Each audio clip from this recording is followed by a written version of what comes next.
Hey guys, Andrew once again. This time I'm with the DROID Maxx, and once again it's pretty much a repeat of what you've seen. 10 megapixel rear camera, 2 gigabytes of RAM, and 8 core processor, I should say.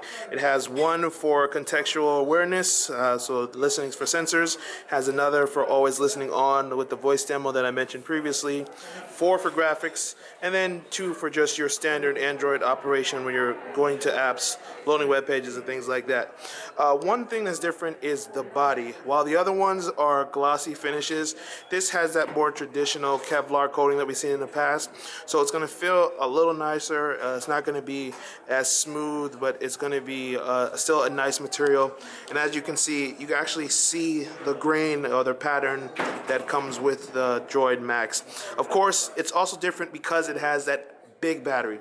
48 hours of battery life. I believe it's a 3350 milliamp, and as such you can see that it doesn't have that same sloping at the top heavy design that the other two phones have. This is more of a straight line in the back because it had to make extra room for the battery. On the right you have your power button, volume up and down, and these are nice because they feel a little tougher when you're with the DROID Maxx. It gives you better feedback when you press down on them. Feels good. Aside from that, it's still the same thing. When you flick your wrist, it launches straight into the camera app.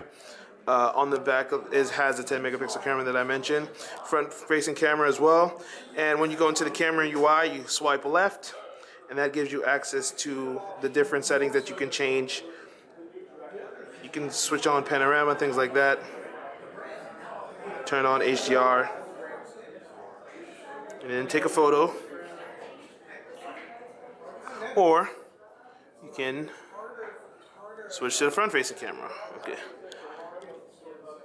It has the Motorola logo on the back, the Droid, and the Verizon insignia. Aside from that, capacitive buttons once again, back, home, multitasking.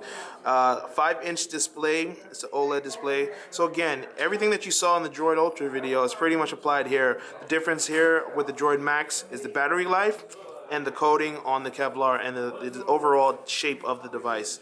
This is Andrew with mobileburn.com taking a look at the DROID Maxx, available on Verizon August 20th.